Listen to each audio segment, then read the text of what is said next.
Welcome to राजमित study. मैं हूं अभिषेक और आज हम लोग सॉल्व करेंगे चैप्टर 1 नंबर सिस्टम। देखो क्लास 9 के ना हर एक सोल्यूशन आपको मिलेंगे इसी चैनल पे। अगर आप नए हो तो इसको सब्सक्राइब जरूर कर लेना। RS अग्रवाल हो या फिर NCERT हो, हर एक एक्सरसाइज के हर एक क्वेश्चन आपको फ्री ऑफ कॉस्ट मिलने वाले हैं। तो आज हम लोग एक्सरसाइज 1.1 को कंप्लीट पढ़ेंगे।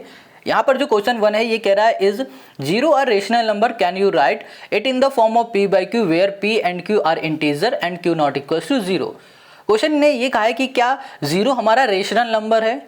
अच्छा चलो ये बताओ क्या रेशनल नंबर क्या होते हैं। आपको पता है रेशनल नंबर क्या होते हैं? नहीं पता, हम अभी आपको सब कुछ बता देंगे। ठीक है, आगे कह रहा है can you write it in the form of P by Q। कह रहा है कि अगर ये रेशनल नंबर है तो इसको हम लोग क्या P by Q के फॉर्म में लिख सकते हैं, और जो P Q होगा वो हमारा इंटीजर होगा, और जो ये Q दिख रहा है ये कभी जीरो के इक्वल नहीं होगा। ये कंडीशन बता दी गई है। तो चलो चेक करते हैं क्या हमारा जीरो रेशनल नंबर है। अच्छा, जीरो रेशनल नंबर है ये चेक करने से पहले हम लोग ये देखते हैं कि ये रेशनल नंबर होता क्या है, ये समझते हैं। अगर कोई भी नंबर हमारा P by Q के फॉर्म में है उसे हम लोग बोलते हैं rational number. P by Q के फॉर्म का मतलब हो रहा है फ्रैक्शन में, जैसे कि 1/2 हो गया, 5/6 हो गया, 9/10 हो गया, ये हो गया हमारे P by Q के फॉर्म। ठीक है, इन सभी को हम लोग बोलेंगे रेशनल नंबर। समझ में आ गया। अब क्वेश्चन ने क्या कहा था कि जो Q है ना, ये Q कभी भी जीरो के इक्वल नहीं होना चाहिए। इसका मतलब कि डिनोमिनेटर कभी जीरो नहीं आएगा। 1/0 कभी नहीं हो सकता, 2/0 नहीं लिख सकते, इसे हम लोग रेशनल नंबर नहीं बोलेंगे। बस ये कंडीशन समझनी है। अब क्वेश्चन पे आ जाओ। ये कह रहा है is zero are rational number. कह रहा है जीरो क्या हमारा रेशनल नंबर है।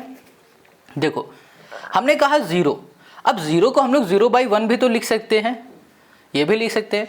अगर हम लिख दें 0/2, इसको हम लोग ऐसे भी लिख सकते हैं। यहाँ लिख दिया 0/3, हम लोग इसको ऐसे भी लिख सकते हैं। तो हम देख पा रहे 0/1, 0/2, 0/3, हम लोग इसको P by Q के फॉर्म में लिख पा रहे हैं। अब इसको हम लोग P by Q के फॉर्म में लिख पा रहे हैं तो इसका मतलब यही हो रहा है कि जीरो हमारा क्या है, एक रेशनल नंबर है ना। क्या कहा था कि जीरो हमारा क्या रेशनल नंबर है। हाँ भाई ये रेशनल नंबर है। Can you write it in the form of P by Q। हाँ भाई हम इसे P by Q के फॉर्म में लिख पा रहे, तो ये हमारा एक रेशनल नंबर है। सिंपल से यहाँ लिख देंगे zero is a rational number. Rational यहाँ कर दिया नंबर। अच्छा, अब अगले क्वेश्चन में जाने से पहले एक चीज समझ लो। यहाँ पर लिख दिया हमने 3। अब बताओ क्या 3 हमारा रेशनल नंबर है? क्या हमारा 5 ये रेशनल नंबर है? क्या 99 हमारा ये रेशनल नंबर है? आप कहोगे कि भैया ये P by Q के फॉर्म में नहीं है तो ये रेशनल नंबर नहीं है। बिल्कुल सही कह रहे हो, बट यहाँ पर एक ट्विस्ट है। क्या है? देखो अगर हम लोग 3 के डिवाइड में 1 लिख दे तो क्या कुछ चेंज होगा? नहीं होगा। इसको सॉल्व करोगे फिर से 3 आ जाएगा, बट ये हम देख पा रहे हैं ये P by Q के फॉर्म में है। अब 5 के नीचे भी अगर हम लोग 1 लिख दे तो ये भी P by Q के फॉर्म में हो रहा है, बट कुछ चेंजमेंट आ रहा है? नहीं, कुछ भी चेंज नहीं हो रहा है, तो ये भी हमारा एक रेशनल नंबर है।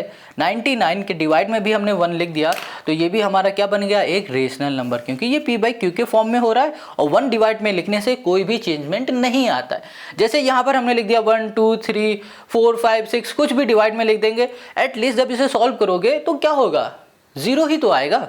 तो हम लोग लिख तो सकते हैं इसे P by Q के फॉर्म में, रेशनल नंबर बोल तो सकते हैं, कोई इसमें डाउट नहीं होना चाहिए। अब आई होप आपको रेशनल नंबर अच्छे से समझ में आ गया। यही 2 पॉइंट थे समझने के, और कुछ भी नहीं है। अगर आपको ये बात समझ में आ गई तो अब इस क्वेश्चन को ध्यान से देखो। यहाँ कह रहा है find 6 rational number between 3 and 4। कह रहा है 3 और 4 के बीच के 6 रेशनल नंबर फाइंड करो। अच्छा, अगर अभी आप ध्यान से देखोगे तो 3 और 4 क्या हमारा ये रेशनल नंबर हमें दिख रहा है? नहीं, अभी तो हमें दिख ही नहीं रहा कि ये रेशनल नंबर है, नहीं दिख रहा ना। रेशनल नंबर बनाने के लिए हम लोग डिवाइड में 1 लिख देंगे। बताओ कोई दिक्कत है? ऐसे ही यहाँ पर 4 है, 4 के डिवाइड में भी हमने यहाँ पर 1 लिख दिया तो ये भी हमारा बन गया अब रेशनल नंबर। अब क्वेश्चन ने क्या कहा है कि इन दोनों के बीच के 6 रेशनल नंबर फाइंड करके बताओ। अब 6 नंबर फाइंड कैसे करेंगे, सोचो कैसे करेंगे।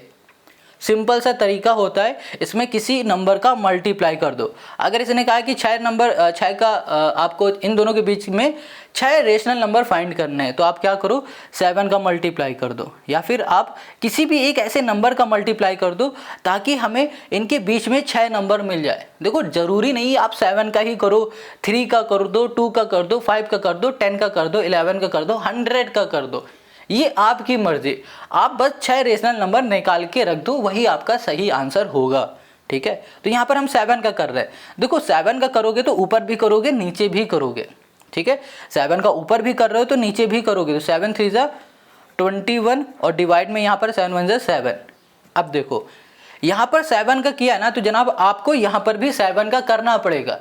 ये रूल तो कोई नहीं है, सिंपल सा रूल ये है कि जो भी हम लोग आंसर ला रहे हैं इसका डिनोमिनेटर सेम होना चाहिए। जो डिनोमिनेटर इसका है वही डिनोमिनेटर इसका भी आना चाहिए, ठीक है, ये आप समझ लो, डिनोमिनेटर सेम होना चाहिए। डिनोमिनेटर सेम कैसे करोगे, जब सेम नंबर का मल्टीप्लाई होगा, 7 का ऊपर भी मल्टीप्लाई नीचे भी मल्टीप्लाई, 7 4 जा 28, यहाँ पर आ गया हमारे पास 7। अब देखो 21 और डिवाइड में 7 आ गया, 28 डिवाइड में 7 आ गया, डिनोमिनेटर सेम हो गए। अब देखो 21 और 28 के बीच में क्या हमारे पास 6 रेशनल नंबर आ रहे हैं, चेक कर लो। यहाँ पे लिखा हमने 22/7, सॉरी यहाँ पर कॉमा होगा, 23/7, 24 यहाँ पर 7 कर दिया, 25 हमने 7 कर दिया और 26/7 कर दिया, 27 यहाँ पर 7 हो गया, 1 2 3 4 5 6, और यही हो गया हमारे पास 6 रेशनल नंबर और इन दोनों नंबर के बीच में। समझ में आ गया ना ये बात। देखो हो सकता है कि जो हमने अभी 6 रेशनल नंबर निकाले हैं ये आंसर से मैच ना कर रहे हो, तो हमेशा एक बात याद रखना, जब कभी भी किसी भी दो नंबर के बीच के रेशनल नंबर हम लोग निकालते हैं वो बहुत सारे हो सकते हैं। मान लो अगर हम लोगों ने 7 की जगह पे 10 का मल्टीप्लाई किया होता तो हमारे रेशनल नंबर ही बदल गए होते ना, बदल गए होते बस। तो कभी भी रेशनल नंबर हमारे गलत नहीं हो सकते, बट ध्यान क्या देना कि डिनोमिनेटर हमारा सेम होना चाहिए। आई होप आपको ये समझ में आ गया है। Now come to the next question. Question number हमारे पास है 3। देखो यहाँ पर क्या कह रहा है question, find 5 rational number between 3/5 and 4/5। Question ने कहा है कि इन दोनों के बीच से आपको 5 रेशनल नंबर निकालने हैं।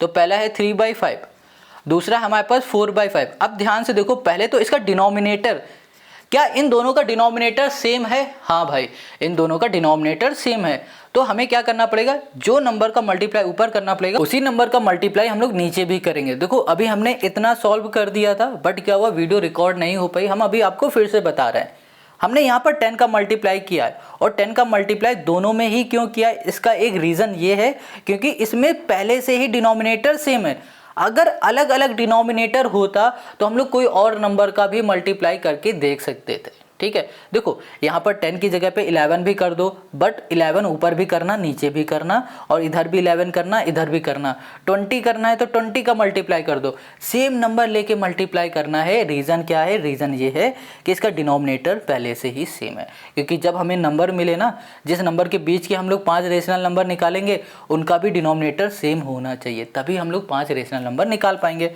अब सिंपल है। अब देखो 30 से लेकर 40 के बीच में तो हमारे पास 10 रेशनल नंबर आ रहे हैं। अब कोई भी 5 ही लिख दो। हमने लिख दिया 31/50, यहाँ पर कर दिया 32 हमने कर दिया 50, और 33 यहाँ पर हो गया हमारे पास 50, 34 यहाँ पर हो गया हमारे पास 50, और 35 ये हो गया हमारे पास 50।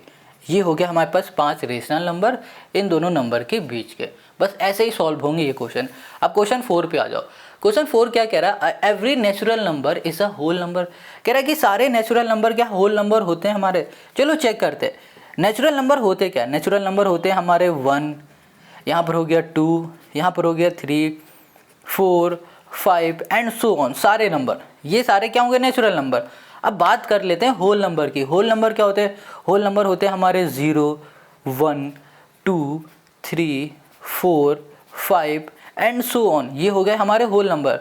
तो हम देख पा रहे हैं कि जो हमारे नेचुरल नंबर है ना वो होल नंबर में भी आ रहे हैं। तो हम लोग बोल सकते हैं कि ये जो हमारी स्टेटमेंट है ये ट्रू है, सभी नेचुरल नंबर हमारे होल नंबर होते हैं। ठीक है, सही है। चलो अब इसी के सेकंड में आ जाओ। ये कह रहा है every integer is a whole number. कह रहा है कि सभी इंटीजर क्या हमारे होल नंबर होते हैं। तो इंटीजर क्या होते हैं पहले ये समझो। इंटीजर में जो हमारे नंबर होते हैं वो माइनस के भी होते हैं, प्लस के भी होते हैं, दोनों तरीके के नंबर होते हैं। ठीक है, यहाँ पर 4 कर दिया, यहाँ पर 0 कर दिया, यहाँ पर 1 हो गया, 2 हो गया, 3 हो गया, ये 4 हो गया। ये हमारे इंटीजर होते हैं। बट अभी हमने क्या देखा कि हमारा जो होल नंबर है वो सिर्फ 0, 1, 2, 3, 4 होता है। तो ये हमारी स्टेटमेंट क्या हो गई, फॉल्स हो गई। फॉल्स क्यों हो गई, क्योंकि भैया होल नंबर में कोई माइनस के तो कोई नंबर होते नहीं है। तो क्वेश्चन ने क्या कहा था कि सारे इंटीजर होल नंबर होते हैं। नहीं, सारे इंटीजर होल नंबर नहीं होते। इतनी बात क्लियर हो गई। अब इसके लास्ट में देखो, ये कह रहा है every rational number is a whole number. सभी रेशनल नंबर क्या होल नंबर होंगे? नहीं। अभी हमने देखा कि जो हमारे रेशनल नंबर होते हैं वो p/q के फॉर्म में होते हैं, p/q के फॉर्म में होते हैं। बट जो हमारे होल नंबर है वो कैसे हैं? 0 है, 1 है, 2 है, 3 है एंड सो ऑन। ये हमारे क्या है? नंबर है। बट यहाँ पर आप कहोगे कि भैया 0/1 हमने लिख दिया, 1/1 कर दिया, 2/1 कर दिया, 3/1 कर दिया, तो ये तो हमारे रेशनल नंबर बन रहा है, तो ये p/q के फॉर्म में। हाँ चलो ये तो ठीक है। अगर हमने बोल दिया कि हमारे पास है 1/2 है, हमने बोल दिया हमारे पास 5/6 है, ये हमारा रेशनल नंबर है, ठीक है। अब क्या ये रेशनल नंबर होल नंबर में आएगा? नहीं आएगा ना, तो हम लोग बोलेंगे ये स्टेटमेंट हमारी फॉल्स है। और यही हो गया क्वेश्चन नंबर 4 का हमारा आंसर। आई होप आज आपको जो ये एक्सरसाइज है 1.1 ये समझ में आ गई। इसमें 4 क्वेश्चन है और सारे ही बेसिक क्वेश्चन है, कुछ ज़्यादा खास है ही नहीं। नेक्स्ट जो क्वेश्चन है वो जो नेक्स्ट एक्सरसाइज है वो 1.2 है और इस एक्सरसाइज को हम लोग कंप्लीट पढ़ने वाले हैं नेक्स्ट वीडियो में, और नेक्स्ट वीडियो की लिंक आपको डिस्क्रिप्शन में मिल जाएगी। अगर आपको ये वीडियो अच्छी लग रही है तो लाइक कमेंट शेयर ज़रूर किया करो भाई, और कमेंट करके ज़रूर बताओ कि आपको ये वीडियो कैसी लगी। मिलते हैं नेक्स्ट वीडियो में।